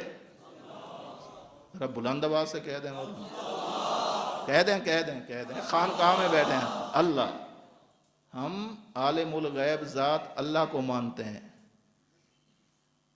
اللہ کے علاوہ اللہ کے رسول کو بھی نہیں مانتے۔ جس طرح صرف اللہ کو ہم رزاق مانتے ہیں، زندگی دینے والا مانتے ہیں، اولاد دینے والا مانتے ہیں، اللہ کے نبی کو نہیں مانتے۔ جب ہم اللہ کے نبی کو عالم الغیب نہیں مانتے، تمہیں کیسے مانیں گے؟ تمہیں پتہ لگ گیا کہ علی کی خلافت لکھی جانی ہے، پھر عمر نے روک بھی دیا، پھر رسول دباؤ میں آ کر رک بھی گئے، یہ تم نے کہاں سے اخذ کر لی ہے کہ اللہ کے نبی حضرت علی کی خلافت لکھنا چاہتے تھے؟ الفاظ تو ایسے ہیں ہی نہیں۔ اور الفاظ کیسے ہیں؟ حضرت علی رضی اللہ تعالیٰ عنہ خود فرماتے ہیں کہ جب مجھے فرمایا نا کہ کاغذ قلم لے آؤ، یہ عمر کو کہا بھی نہیں گیا، مجھے کہا گیا، خود حضرت علی کا اقرار ہے، مجھے کہا گیا۔ اور آخری ان دنوں میں خود ان کی کتابیں بتلاتی ہیں، ان دنوں کے اندر ایک لمحے کے لیے بھی حضرت علی اللہ کے نبی سے دور نہیں ہوئے، بقول ان کے 10 دنوں تک اللہ کے رسول صلی اللہ علیہ وسلم سے حضرت علی دور نہیں ہوئے۔ اور اگر 10 دن نہ بھی ہوں، یہ آخری جو 5 دن بنتے ہیں جمعرات سے لے کر پیر تک، ان دنوں میں تو بالکل نہیں ہوئے۔ جب حضرت عمر تو واپس گھر چلے گئے، اور خود یہ الفاظ بتلاتے ہیں کہ یہاں پر مراد اصحاب ہیں ہی نہیں، مراد اہل بیت ہیں۔ یہی بخاری کی روایت ہے، جس بخاری کی روایت کو لے کر اعتراض کیا جاتا ہے، اسی کے اندر ہے۔ حضرت عبداللہ ابن عباس رضی اللہ تعالی عنہما فرماتے ہیں لما حضر رسول اللہ صلی اللہ علیہ وسلم وفی البیت رجال، جب اللہ کے رسول صلی اللہ علیہ وسلم کی وفات کا وقت قریب آیا تو گھر کے اندر کچھ لوگ موجود تھے۔ یہ کس کا گھر ہے؟ اللہ کے نبی کا گھر ہے۔ اسی گھر میں حضرت علی رہ رہے ہیں، داماد ہونے کی حیثیت سے، بیٹے ہونے کی حیثیت سے رہ رہے ہیں۔ تو یہ معاملہ گھر کا ہے۔ اور آگے کیا ہے کہ جب اللہ کے رسول نے فرمایا ہلموا اکتب لکم کتابا لا تضلوا بعدہ، فقال بعضهم، جب بات گھر کے اندر ہو رہی ہے تو فقال بعضهم کا مصداق بھی کون ہوں گے؟ گھر والے ہوں گے۔ اور یہ یہاں پر ہے، اس کی وضاحت بھی موجود ہے کہ یہ جو اختلاف کیا تھا اہل بیت کا ہوا تھا، یہ اصحاب کا ہوا ہی نہیں ہے۔ کیا ہے آگے وعندکم القرآن حسبنا کتاب اللہ فاختلف اہل البیت فاختلف اہل البیت فاختلف اہل البیت، اہل بیت نے آپس کے اندر اختلاف کیا ہے، حضرت عمر نے کیا ہی نہیں ہے، اہل بیت میں سے کس نے کہا ہے؟ واختصموا، آپس کے اندر اختلاف رائے کیا اور وہ اختلاف رائے بڑھ گیا۔ فمنہم من یقول، اہل بیت اسم آ گیا ہے، اس کے بعد منہم، یہ جو ضمیریں آ رہی ہیں انہی کی طرف جائیں گے۔ منہم یہ من تبعیض کا ہے، انہی میں سے، کن میں سے؟ اہل بیت میں سے۔ منہم من یقول، انہی میں سے کچھ لوگوں کا کہنا یہ تھا قربوا یکتب لکم کتابا لا تضلوا بعدہ، کہ کوئی چیز لے آنی چاہیے، اللہ کے رسول کو دینی چاہیے۔ وَمِنْهُمْ مَنْ يَقُولُ غَيْرَ ذَلِكَ، اور ان میں سے بعض لوگ کہنے لگے، کن میں سے؟ اہل بیت میں سے، یہ بات عمر کی ہے ہی نہیں بابا، یہ بات اہل بیت کی ہو رہی ہے، علی المرتضیٰ کی ہو رہی ہے، حضرت عباس کی ہو رہی ہے، یہ حضرت فاطمہ کی ہو رہی ہے، ازواج مطہرات کی ہو رہی ہے، عمر کی بات نہیں۔ فاختلف اہل البیت، اہل بیت کا ویسے مصداق تم کسی اور کو نہیں مانتے، نہ ماننے پر آؤ تو نبی کی بیویوں کو نہیں مانتے، اور ماننے پر آؤ تو عمر کو بھی مان لیتے ہو۔ عجیب بات ہے۔ جب کہا جائے نا کہ اہل بیت سے کیا مراد ہے، کہتے ہیں صرف 5 تن مراد ہیں، خود اللہ کے نبی ہیں، حضرت علی ہیں، حضرت فاطمہ ہیں اور حسنین ہیں، بس آپ نے ایک چادر کے نیچے لے لیا تھا، آپ نے فرمایا اللہم ہؤلاء اہل بیتی، یہ میرے اہل بیت ہیں۔ تو جب تم نہ ماننے پر آؤ نبی کی ازواج کو اہل بیت سے خارج کر دیتے ہو، اور جب بات بگڑ جائے تم سے سنبھلے نہ، پھر حضرت عمر کو بھی اہل بیت میں لے آتے ہو، کوئی ایک پیمانہ رکھو، یہ لینے کے باٹ اور دینے کے باٹ اور، یہ کہیں اور چلاؤ، یہ کیا بات ہوئی؟ خیر، اس کے بعد اللہ کے رسول صلی اللہ علیہ وسلم وفات پا گئے، اور پھر اس کے بعد یہ جو معاملہ اس وقت پیش آیا تھا، اگر حضرت علی رضی اللہ تعالیٰ عنہ کی خلافت کا بقول ان لوگوں کے پہلے سے اعلان ہو چکا تھا، غدیر خم کے موقع پر اعلان ہو چکا تھا، حضرت علی رضی اللہ تعالیٰ عنہ نے اکیلے سنا تھا یا باقی صحابہ نے بھی سنا تھا؟ اگر بقول ان کے کہ حضرت اللہ کے نبی نے اعلان کیا غدیر خم کے موقع پر، وہ صرف علی کو بلا کر کان میں کہا کہ میرے بعد تم خلیفہ ہوگے، اللہ کے نبی کی عادت کیا ہے، جب انتظامی مسئلہ ہے تو سب کے سامنے بیان کیا، بقول تمہارے۔ غدیر خم پر جب اعلان ہو گیا تھا تو جب اللہ کے رسول صلی اللہ علیہ وسلم کے بعد خلیفہ بنانے کی باری آئی تو حضرت علی کھڑے ہو کر کہہ سکتے تھے نا کہ اللہ کے نبی نے غدیر خم کے موقع پر مجھے کہا تھا کہ میں اللہ کے نبی کے بعد خلیفہ بلا فصل ہوں، تو لہٰذا یہ خلافت مجھے دے دی جائے۔ یہاں تو ایسا ملتا ہی نہیں ہے۔ جب سقیفہ بنی ساعدہ کے اندر یہ لوگ اکٹھے ہوئے، حضرت علی رضی اللہ تعالیٰ عنہ نے لوگوں کو آمادہ کیا کہ خلافت کے بارے میں حضرت ابو بکر کا فیصلہ کیا جائے۔ یہ حضرت علی کی کوششوں سے ہوا ہے۔ یہ کہنا کہ حضرت علی رضی اللہ تعالیٰ عنہ خلیفہ بننا چاہتے تھے، اللہ کے نبی بھی چاہتے تھے لیکن بن نہ سکے، الیاذ باللہ ان 3 خلفاء نے زبردستی اس معاملے کو اپنی طرف لے لیا ہے، اس سے بڑی شیطنت، اس سے بڑی خباثت اس جہان میں نہیں ہو سکتی کہ صحابہ کرام کی آڑ لے کر، اہل بیت کی آڑ لے کر، فاتح خیبر کی آڑ لے کر، شیر خدا کی آڑ لے کر، اللہ کے نبی صلی اللہ علیہ وسلم کے پاک گھرانے کی آڑ لے کر اللہ کے نبی صلی اللہ علیہ وسلم کو الیاذ باللہ ناکام ثابت کرنے کی کوشش کی جائے، یہ باتیں ہم تم سے ایسے نہیں ہونے دیں گے۔ یہ نہیں کہ تم اپنے چند حواریوں میں بیٹھ کر کہہ لو، یہ اہل حق جب تک زندہ ہیں نبی کا بھی دفاع کرتے رہیں گے اور نبی کے اصحاب کا دفاع بھی کرتے رہیں گے انشاءاللہ۔ بھول جاؤ تم کہ ہم جو بات بھی کہیں گے مان لی جائے گی۔ دلائل کی دنیا میں آؤ، دلائل کی دنیا میں، لاٹھی سے نہیں، گولی سے نہیں، دلیل کی دنیا میں آؤ۔ خود تمہاری کتابیں بول پڑیں گی، خود تمہاری کتابیں، کہ اللہ کے نبی کی وفات کے بعد حضرت علی اس بارے میں سرگرم تھے کہ خلیفہ حضرت ابو بکر رضی اللہ تعالی عنہ کو بنانا چاہیے۔ وہ کہاں گئی تمہاری غدیر خم کی باتیں، وہ کہاں گئی تمہاری صحیح بخاری پر اعتراض والی باتیں جن میں تم یہ ثابت کرنا چاہتے ہو کہ اللہ کے نبی صلی اللہ علیہ وسلم تو لکھنا چاہتے تھے۔ عمر نے کہہ دیا، حضور کے باقی صحابہ بھی خاموش ہو گئے، اور حضرت عمر نے کہہ دیا، حضور بھی خاموش ہو گئے، علی بھی خاموش ہو گئے، عباس بھی خاموش ہو گئے، ازواج مطہرات بھی خاموش ہو گئیں، نبی کی بیٹی بھی خاموش ہو گئی۔ یہ تمہیں زیب دیتا ہے، تم جیسے کالے دماغ والوں کو یہ زیب دیتا ہے۔ اہل حق کے سینے روشن ہیں، ان میں ایمان کی ضیاء موجود ہے، ان میں ایمان کا نور موجود ہے، نبی کی محبت کا نور موجود ہے، صحابہ اکرام کی محبت اور عقیدت کا نور موجود ہے۔ وہ اس طرح کے اندھیروں کو قبول نہیں کرتے۔ ایسا نہیں کہ جو آئے اور کہتا جائے ہم مانتے جائیں، ایسا نہیں۔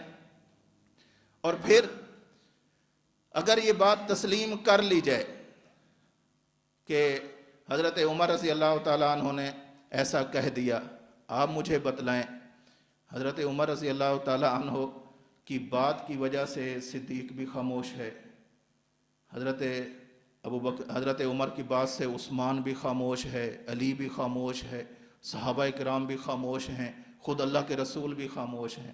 ایسا نہیں تھا۔ حضرت عمر رضی اللہ تعالیٰ عنہ نے ایک مرتبہ مدینہ میں خطبہ دیا اپنے زمانہ خلافت میں، جس وقت وہ فاتح بھی ہیں، سربراہ بھی ہیں، امیر المومنین بھی ہیں، اور ان کی بات مانی جاتی ہے، سرکاری طور پر مانی جاتی ہے، سیاسی طور پر مانی جاتی ہے، حکومت اقتدار حضرت عمر کے ہاتھ میں ہے۔ کہا کہ زیادہ مہنگے مہنگے حق مہر نہ مانگو، جاؤ اور اپنی گھروں کے اندر عورتوں کو یہ مسئلہ بتاؤ۔ عمر کہہ رہا ہے کہ مہنگے مہنگے حق مہروں کا مطالبہ نہ کرو، نبی نے اپنی بیٹی کے لیے جتنا حق مہر رکھا ہے اس سے زیادہ نہ مانگو، نبی نے اپنی ازواج کے لیے جتنا حق مہر رکھا ہے اس سے زیادہ حق مہر نہ مانگو۔ حضرت عمر رضی اللہ تعالیٰ عنہ نے خطبہ دیا، خطبے سے فارغ ہوئے، بعض صحابہ کرام نے نماز پڑھی، گھر گئے، گھر جا کر اپنی عورتوں کو مسئلہ بتایا۔ ابھی حضرت عمر گھر جا رہے ہیں، راستے میں ایک خاتون آ گئی، انصاری خاتون، کہنے لگی، عمر اے امیر المومنین، کیا آپ نے مسجد میں یہ بات کی ہے کہ عورتیں مہنگے مہنگے حق مہر وصول نہ کریں؟ حضرت عمر نے فرمایا بالکل کیے۔ کہا کہ عمر تو ہوتا کون ہے؟ ہمیں اللہ یہ اجازت دیتا ہے، اللہ کا قرآن اجازت دیتا ہے کہ ہم حق مہر کے اندر سونا نہیں، سونے کے ڈھیر وصول کر سکتی ہیں، تم کون ہوتے ہو اس کی حد بندی کرنے والے؟ اللہ اکبر۔ حضرت عمر رضی اللہ تعالیٰ عنہ نے فرمایا، نساء المدینہ افقہ من عمرہ، یہ آج مدینہ کی عورتیں بھی قرآن کو عمر سے زیادہ سمجھتی ہیں، از راہ تواضع فرمایا۔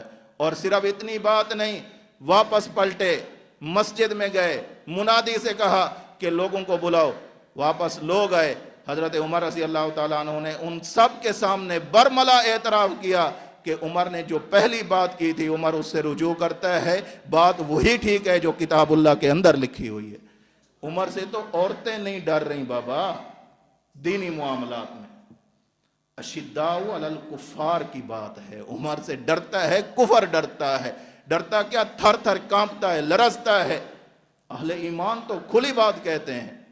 اور یہ صحابہ کرام کے مزاج میں اللہ رب العزت نے بات رکھی تھی کہ وہ جس بات کو حق سمجھتے تھے حق طور پر کہہ دیتے تھے، لا یخافون فی اللہ لومۃ لائم، دینی معاملات کے اندر کسی کی بھی پرواہ نہیں کرتے تھے۔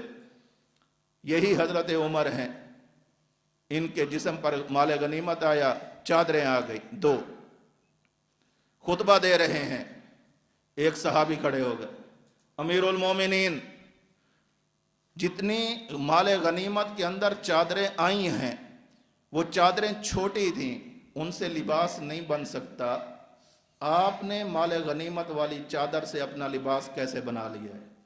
آپ کو بھی ایک چادر ملی، اس چادر کے مطابق آپ کا لباس نہیں بن سکتا، لیکن آپ نے لباس پہنا ہوا ہے، کیسے ہے؟ جواب دو۔ حضرت عمر کے اس وقت سامنے بات ہو رہی ہے جب حضرت عمر کا اقتدار ہے، حضرت عمر کے ہاتھ میں درہ ہے، حضرت عمر کے ہاتھ میں تلوار ہے، جس وقت ان کا ایک اشارے سے کسی کی گردن کٹ سکتی ہے، اس وقت کھڑے ہو کر سوال ہو رہا ہے عمر سے۔ کہا کہ میں خود جواب دوں یا اس معاملے کی پوری صورتحال واضح کروں؟ کہا کہ جی پوری صورتحال واضح کریں۔ بیٹے کو بلایا حضرت عبداللہ رضی اللہ تعالیٰ عنہ کو، کہا کہ بیٹا تم بتلاؤ۔ تو حضرت عبداللہ بن عمر رضی اللہ تعالیٰ عنہما نے فرمایا کہ اصل میں بات یہ ہے کہ ایک چادر مجھے ملی تھی، ایک میرے والد کو ملی تھی، میں نے اپنی چادر اپنے والد کو دے دی تھی، جس کی وجہ سے ان کا لباس بن گیا ہے۔ عمر سے تو یہ لوگ نہیں ڈر رہے، اس وقت نہیں ڈر رہے کہ جس وقت عمر کے ہاتھ میں تلوار بھی ہے۔ تو باقی صحابہ نہ ڈریں، عام مدینے کی عورتیں نہ ڈریں، اور یہاں جب اللہ کے رسول کی مجلس میں کہا جائے اور اللہ کے رسول خاموش ہو جائیں اور ڈر کر ہو جائیں، کم از کم ہم جیسے لوگوں کے ذہن میں ایسی بات نہیں آ سکتی۔ کسی اور کو پاگل بناؤ۔ اللہ کے نبی صلی اللہ علیہ وسلم نے، باقی یہ جو الفاظ ہیں یہاں پر ان کو بھی دیکھ لیجئے۔ بہت ٹائم پڑے ہم۔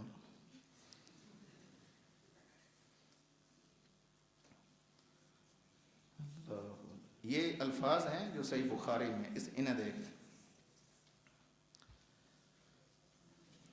صفحہ نمبر میرے پاس فائل کا ہے، صفحہ نمبر 11۔ فَقَالُوا مَا شَأْنُهُ، صحابہ کرام آپس میں یہ بات کرنے لگے، ما شانہ، کیا حالت ہے۔ آگے لفظ آ رہے ہیں، احجر استفہموہ، احجر حمزہ استفہام کا ہے، حجر۔ اس لفظ کا روافظ معنی بگاڑتے ہیں، اور وہ لوگ جو شیعہ نواز ہیں وہ بھی بگاڑتے ہیں، اور جو شیعت سے متاثر ہیں وہ بھی بگاڑتے ہیں۔ تین کیٹاگریاں ہیں۔ شیعہ خود بگاڑتے ہیں اس کا معنی، جو شیعہ نواز ہیں انہیں پتہ ہے کہ اس کا یہ معنی نہیں، لیکن شیعت نوازی میں وہ بھی معنی بگاڑتے ہیں، اور اس کے ساتھ ساتھ جو شیعت سے مرعوب ہیں اور اپنے دلائل کا انہیں علم نہیں ہے وہ بھی اس کا معنی بگاڑ دیتے ہیں، اور کہتے ہیں اس کا معنی ہے الیاذ باللہ ثم الیاذ باللہ۔ اور اگر یہ اصول نہ ہوتا فقہ کے اندر، فقہ اسلامی کے اندر، نقل کفر کفر نہ باشد، تو ہماری زبانیں کٹ جاتی، ہم یہ الفاظ ادا بھی نہیں کر سکتے تھے کہ پیغمبر کی ذات کے لیے حضرت عمر رضی اللہ تعالیٰ عنہ ایسے الفاظ بولیں گے، الیاذ باللہ، نقل کفر کفر نہ باشد۔ اور قرآن کریم میں اللہ رب العزت نے سابقہ امتوں کی جہاں پر قباح کو ذکر کیا ہے، انہوں نے اپنے نبیوں کو جو باتیں کی تھیں وہ باتیں بھی حکایتاً نقل کی ہیں، جس سے فقہا نے اصول ذکر کیا ہے، نقل کفر کفر نہ باشد۔ یہاں پر روافظ اس کا معنی یہ کرتے ہیں، احجر استفہموہ، کیا ہذیان بک رہے ہیں، الیاذ باللہ، احجر استفہموہ الیاذ باللہ ثم الیاذ باللہ۔ میں اس کو اور ذرا آسان کر دیتا ہوں۔ روافظ اس کا معنی یہ کرتے ہیں کہ الیاذ باللہ، کیا بہکی بہکی باتیں کر رہے ہیں۔ اور آسان کر دیتا ہوں، روافظ اس کا معنی کرتے ہیں کہ کیا اناب شناب کہہ رہے ہیں۔ اور آسان کر دیتا ہوں، روافظ اس کا معنی کرتے ہیں کہ کیا الٹی سیدھی باتیں کر رہے ہیں۔ احجر اس کا معنی کرتے ہیں۔ یہ دوسرا اعتراض ہے اس حدیث پر۔ دیکھیے اس کا جو جواب ہے ہمارے اس فائل کے صفحہ نمبر 16 پر۔ پہلی بات یہ ہے کہ حجرہ کا لفظ لغت میں استعمال ہوتا ہے، لغت میں بھی اس کا معنی دیکھیں تو ہذیان بکنا، اناب شناب کہنا، الٹی سیدھی باتیں کرنا، بہکی بہکی باتیں کرنا، یہ معنی نہیں آتا۔ یہ بعض لوگوں نے اپنی طرف سے بنا کر اس کو پیش کیا ہے۔ یہ لسان العرب کے اندر مشہور لغت کے امام ابو الفضل محمد بن مکرم افریقی وہ فرماتے ہیں، الحجر ضد الوصل، یہ جو حجر کا مطلب ہے یہ وصل کے ضد میں ہے۔ وصل کا مطلب ہے ملنا، تو اس کی ضد کیا ہوگی؟ دور ہونا۔ اس کی ضد کیا ہوگی؟ احجر، کیا اللہ کے رسول ہمیں چھوڑ کر جا رہے ہیں؟ کس کی ضد ہے؟ وصل کی۔ وصل کا کیا معنی؟ ملنا۔ اور اس کی جو ضد ہوگی اس کا کیا معنی ہوگا؟ چھوڑنا۔ حجر یحجر حجرن ہجرانن، دونوں طرح اس کا مصدر آتا ہے۔ تو اس کا معنی لسان العرب کے اندر لغت کی کتاب میں اس کا معنی لکھا ہوا ہے سرمہ، یعنی کسی چیز کو چھوڑ دینا۔ اسی طرح تاج العروس کے اندر بھی اس کا معنی یہ لکھا ہوا ہے والحجر ضد الوصل حجر الشیء یحجرہ حجرا ای ترکہ، کسی چیز کو چھوڑ دینا۔ اللہ کے رسول صلی اللہ علیہ وسلم کے بارے میں حضرت عمر رضی اللہ تعالی عنہ نے اپنے اندیشے کا اظہار کیا ہے، احجر استفہموہ، کہ اللہ کے رسول ہمیں چھوڑ کر جا رہے ہیں، چلو جو بات فرمانا چاہتے ہیں لکھوائے بغیر زبانی طور پر ان سے سمجھ لو، یہ معنی ہے احجرہ کا۔ اور الیاذ باللہ نبی کی دشمنی میں صحابہ کرام کو آڑ بنا کر اس کا معنی یہ کیا جاتا ہے، جن کو نقل کرنے سے بھی ہمیں ڈر لگتا ہے، تو یہ اس لفظ کا معنی یہ درست نہیں بنتا۔ لغت کے اندر بھی ہے اور قرآن کریم نے اسی لفظ کو متعدد مقامات پر ذکر کیا ہے۔ سورۃ النساء میں اللہ رب العزت ارشاد فرماتے ہیں واللاتی تخافون نشوزہن فعظوہن وہجروہن، اب اس کا کیا معنی کریں گے؟ وہجروہن یعنی بیویوں کو اپنے بستروں کے اندر چھوڑ دو، یہ حجر والا معنی کریں گے، چھوڑنے والا۔ الیاذ باللہ یہاں وہ معنی نہیں ہو سکتا جو روافض بیان کرتے ہیں۔ سورۃ الفرقان میں ہے وقال الرسول یا رب ان قوم اتخذوا ھذا القرآن مہجورا، ھذا القرآن مہجورا، چھوڑا ہوا۔ اسی طرح سورۃ مزمل میں ہے وَاصْبِرْ عَلَىٰ مَا يَقُولُونَ وَاهْجُرْهُمْ حَجْرًا جَمِيلًا، چھوڑنے والا معنی۔ تو لغت بھی کہتی ہے، قرآن بھی کہتا ہے کہ حجرہ کا وہ معنی نہیں جو روافض بیان کرتے ہیں۔ حجرہ کا معنی کیا ہے؟ چھوڑ دینا۔ احجرہ استفہموہ، کہ اللہ کے رسول ہمیں چھوڑے جا رہے ہیں، پھر لکھنے کی زحمت نہ دو، زبانی سمجھ لو، یہ معنی اس کا۔ تیسرا اعتراض یہ کیا جاتا ہے کہ منکرین حدیث کی جانب سے اعتراض ہے۔ اعتراض یہ ہے کہ حضرت عمر رضی اللہ تعالی عنہ بھی حدیث کو حجت نہیں مانتے تھے، اور دلیل کیا ہے؟ یہ حدیث ہے۔ منکرین حدیث کیا کہتے ہیں؟ حضرت عمر حدیث کو حجت نہیں مانتے تھے، اور حدیث حجت ہے بھی نہیں، دلیل یہ حدیث ہے۔ عجیب ہے۔ کیوں؟ حضرت عمر رضی اللہ تعالیٰ عنہ نے کیا فرمایا؟ حسبنا کتاب اللہ۔ اس کا معنی یہ ہے کہ حدیث کو، میں نے شروع میں اس کا لفظ کا معنی کیا تھا کہ آپ نے ہمیں جو قرآن سمجھا دیا ہے وہی ہمارے لیے کافی ہے، اور میں نے اس وقت بھی عرض کیا تھا کہ یہ دفعہ دخل مقدر ہو رہا ہے۔ باقی یہ بات کسی سے ڈھکی چھپی نہیں ہے کہ حضرت عمر رضی اللہ تعالیٰ عنہ بھی اللہ کے نبی صلی اللہ علیہ وسلم کی حدیث کو حجت مانتے تھے۔ صحیح مسلم میں روایت موجود ہے، حضرت معدان بن ابی طلحہ رضی اللہ تعالیٰ عنہ سے ہے ان عمر بن الخطاب خطب یوم الجمعۃ فذکر نبی اللہ صلی اللہ علیہ وسلم وذکر ابا بکر۔ پھر اس کے بعد یہ جو کچھ نقطے لگے ہوئے ہیں انہیں علامت حذف کہا جاتا ہے، یہاں پر کچھ عبارت کو چھوڑ دیا گیا ہے۔ آگے ہے ثم قال اللہم انی اشہدک علی امراء الامصار وانی انما بعثتہم علیہم لیعدلوا علیہم ولیعلموا الناس دینہم وسنت نبیہم صلی اللہ علیہ وسلم۔ میں جن لوگوں کو بھیجتا ہوں، بھیجنے کا مقصد یہ ہوتا ہے کہ انہیں دین سمجھائیں اور نبی کی سنت سمجھائیں۔ حضرت عمر رضی اللہ تعالیٰ عنہ تو نبی کی سنت کو حجت مان رہے ہیں، تبھی اپنے جن عمراء اور مشیروں کو بھیجتے تھے انہیں یہ تاکید کرتے تھے کہ جیسے لوگوں کو قرآن سمجھانا ہے اسی طرح لوگوں کو نبی کا فرمان بھی سمجھانا ہے، اس لیے کہ قرآن بھی ہدایت ہے اور نبی کا فرمان بھی ہدایت ہے۔ باقی اس عنوان پر آپ مزید کتابیں دیکھنا چاہیں تو یہ کتابیں موجود ہیں۔ ابن تیمیہ رحمہ اللہ کی کتاب منہاج السنت النبویہ فی نقض کلام الشیعہ والقدریہ، اسی طرح قصہ کرتاس کا کفر شکن فیصلہ حضرت مولانا عبدالشکور لکھنوی صاحب، ارشاد الشیعہ مولانا سرفراز خان صفدر صاحب، تحفہ امامیہ حافظ مہر محمد صاحب، فوائد نافعہ مولانا نافع صاحب، 12 احادیث ڈاکٹر خالد محمود صاحب۔ اللہ رب العزت ہمیں اپنے محبوب صلی اللہ علیہ وسلم کے محبوبوں کی سچی محبت عطا فرمائے۔ احب الصالحین ولست منہم لعل اللہ یرزقنی الصلاح، وآخر دعوانا ان الحمد للہ رب العالمین۔